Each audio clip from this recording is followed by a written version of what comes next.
आज श्रावण महिन्यातला पहिला सोमवार. त्यानिमित्त आपण ऐकणार आहोत कहाणी सोमवारची, शिवामुठीची. आटपाट नगर होतं. तिथं एक राजा राहत असे. या राजाच्या 4 सुना होत्या. 3 आवडत्या व 1 नावडती. आवडत्या सुनांचा तो चांगला प्रतिपाळ करी. नावडतीला जेवायला उष्टे, नेसायला जाडे भरडे, राहावयास गुरांचे बेडे दिले. गुराख्याचं काम दिलं. पुढे श्रावण मास आला. पहिल्या सोमवाराला ही रात्री गेली.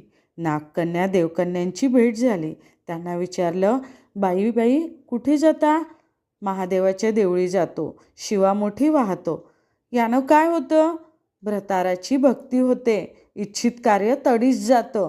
मुलं बाळं होतात. नावडती माणसं आवडती होतात. वडील माणसांपासून सुखप्राप्ती होते. मग त्यांनी तिला विचारलं, तू कोणाची कोण? मी राजाची सून.